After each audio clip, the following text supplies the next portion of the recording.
नक्षलवाद्यांच्या लोकांनाही पण समजवण्याकरता अनेक लोकांना भेटलो आहे आणि तो केवळ सोशो इकॉनॉमिक प्रॉब्लेम आहे असंही नाही असंही नाही. त्याचे वेगवेगळे मुळे आहेत, पण त्याच्यात जर रोजगार मिळाला तर हा प्रॉब्लेम संपुष्टात येतो. याचं उत्तम उदाहरण गडचिरोली आहे. त्या ठिकाणी जशा स्टील फॅक्टरी सुरू झाल्या, काम सुरू झालं, तर 3000 नक्षलवादी त्या मुवमेंटमध्ये सोडून आता त्या ठिकाणी त्यात काम करायला लागले आणि तिथला बदल झाला. या 29 वर्षात जे आम्ही काम केलं त्यातून बदल झाला, परिस्थिती बदलली, पण अजून पुष्कळ पुढे जायचं आहे. ज्याचा उल्लेख भूतानच्या प्रधानमंत्र्यांनी युनोच्या भाषणात केला होता. डोमेस्टिक हॅपी ह्युमन इंडेक्स, सुखांक. मुंबईकरांचा सुखांक वेगळा आहे, नागपूरकरांचा वेगळा आहे आणि गडचिरोलीवाल्यांचा आणि त्या जिल्ह्यातल्या 150-200 गावातला वेगळा आहे. त्या ठिकाणी सुखांक म्हणजे गावात रस्ता पाहिजे, प्यायला शुद्ध स्वच्छ पाणी पाहिजे, गावात मुलांकरता शाळा पाहिजे, शेतकऱ्याच्या मालाला किंमत पाहिजे. तर मोहाची फुलं, त्या मोहाचं पुरण पण चांगलं होतं, पुरणपोळी, तर ती नशा नाही चढत. आता मोहाची दारू बनवणं हे तिथला रेग्युलर धंदा आहे. आता त्या सगळ्या परिस्थितीत त्यांना शैक्षणिकदृष्ट्या, सामाजिकदृष्ट्या, आर्थिकदृष्ट्या सक्षम करण्याचे अनेक उपक्रम, जसं आता बोपटीकरांनी सांगितलं, अनेक केली आहेत. आम्ही प्लंबर तयार केले त्याच्यातून, आणि आता छोटे छोटे स्किल त्या मुलांना, मोबाईल रिपेअर, असे छोटे छोटे कोर्सेस करून गावातल्या गावातच ते राहिले पाहिजे. कारण तिथून स्किल शिकून तो मुंबईत, पुण्यात किंवा नागपुरात येऊन काही उपयोगाचा नाही. आणि म्हणून त्या करताही पण आता कामाला सुरुवात झालेली आहे. आणि म्हणून मला विश्वास आहे की आजच्या या कार्यक्रमाच्या निमित्ताने हा सगळा प्रकल्प महाराष्ट्राच्या जनतेसमोर आला. मीडियातल्या आमच्या अनेक लोकांनी खूप सहकार्य केलं. विशेषतः अनेक वर्तमानपत्रातून लेख आलेत. अनेक लोकांना या प्रकल्पाची माहिती मिळाली. आता मी असे अनेक प्रकल्प, खरं म्हणजे मी राजकारण करतच नाही, 90% हेच काम करतो. आता मी साडाही पण तयार करायला लागले. मुळामध्ये ऍग्रिकल्चरमध्येच माझं काम करण्याची जास्त रुची आहे.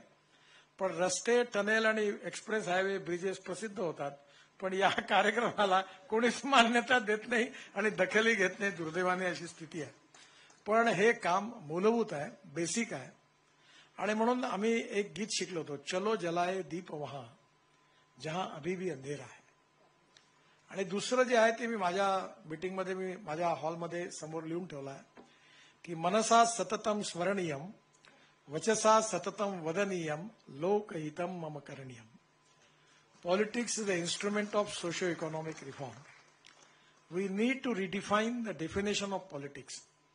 समाजकारण, सेवा, शिक्षण, आर्थिक, रोजगार या क्षेत्रात काम करणं आणि गरिबांना, जे शोषित आहे, पीडित आहे, दलित आहेत, सामाजिक, आर्थिक, शैक्षणिकदृष्ट्या अतिशय मागासलेले आहेत, दुर्गम परिसरात राहतात आहे, त्यांना समाजाच्या मुख्य प्रवाहात आणून त्यांना सामील करून घेण्याचा प्रयत्न करणं ही खरी आपली आवश्यकता आहे.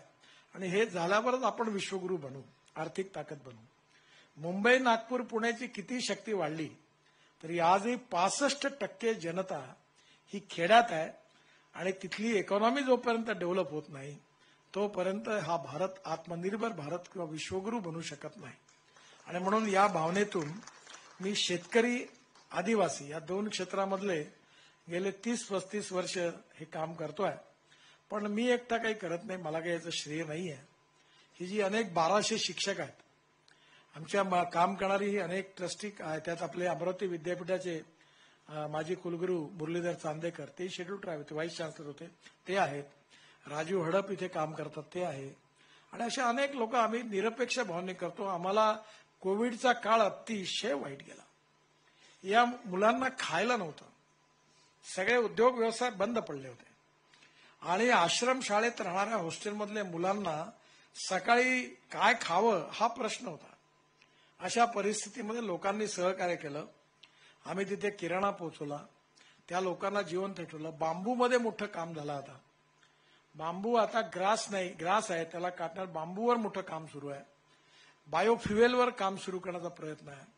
टेक्नॉलॉजी जी आहे, बेस्ट टेक्नॉलॉजी, ती जल, जमीन, जंगल आणि जानवर याच्या आधारित टेक्नॉलॉजी गावात कशी डेव्हलप होईल, त्यातून ग्रामीण, कृषी आणि आदिवासी क्षेत्रात, फॉरेस्टच्या क्षेत्रात कसा विकास होईल याचा हा प्रयत्न आहे आणि मला विश्वास आहे की हे सामाजिक आर्थिक परिवर्तन हे प्रत्येक संवेदनशील मनाला आपण यात काही केलं पाहिजे अशा प्रकारची भावना नक्कीच निर्माण करणार आहे. त्यामुळे लोकांच्या आशीर्वादातून याला नक्की यश मिळेल आणि आज विशेषतः ज्या 1200 शिक्षकांनी बिचाऱ्यांनी निरपेक्ष भावनेने कठीण परिस्थितीत प्रतिकूल परिस्थितीत हे काम केलं, त्यामुळे आम्ही 30,000 विद्यार्थ्यांचं जीवन बदलवण्याचा प्रयत्न करू शकलो. येणाऱ्या काळामध्ये 1,00,000 मुलं आदिवासी क्षेत्रातले आणि त्यांच्या आई वडील सगळं एखाद्या वेळी अभ्यास करण्यासारखंच आहे. ती परिस्थिती बघून तिथलं विश्व वेगळं आहे. मी डॉक्टर पांडा यांना म्हटलं की ते नेहमी जंगलात जाऊन शनिवार रविवारी वन्य प्राण्यांचे फोटो विदर्भात येत असतात. इथे पण गडचिरोली जिल्ह्यामध्ये त्या ठिकाणी विकास आमटेंकडे वाघ आहे. ते येतात आणि त्याच्या पाठीवरून हात फिरवतात. म्हणजे आपल्या वन्य प्राणी देखील त्यांची पण सेवा करण्याची गरज आहे. कारण फॉरेस्टमध्ये त्या प्राण्यांची काळजी घेण्याकरता नागपूरला माझा एक मित्र आहे धनंजय बापट. त्यांनी काय केलं की बोअर टाकली ताडोबाच्या जंगलात.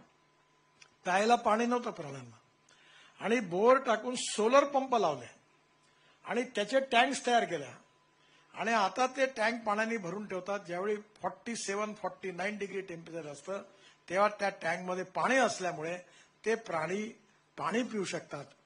दुरून दुरून पक्षी येतात आणि त्या टाक्यामध्ये येऊन पाणी पितात. खरं म्हणजे हीच प्रेरणा मी आता नागपूरला एक ऑक्सिजन बर्ड पार्क तयार केला की प्राण्यांना सगळ्या प्रकारचं कशी व्यवस्था झाली पाहिजे.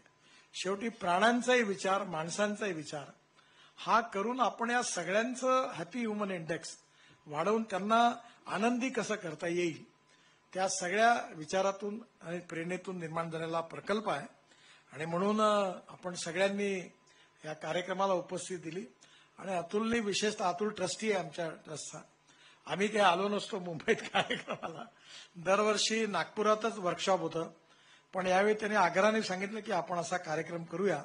त्याच्यामुळे कार्यक्रमाला त्यामुळे अतुललाही पण मनापासून धन्यवाद देतो आणि आपण सगळ्यांनी या कार्यक्रमाकरता आशीर्वाद दिले. आपले आशीर्वादच मोलाचे आहेत.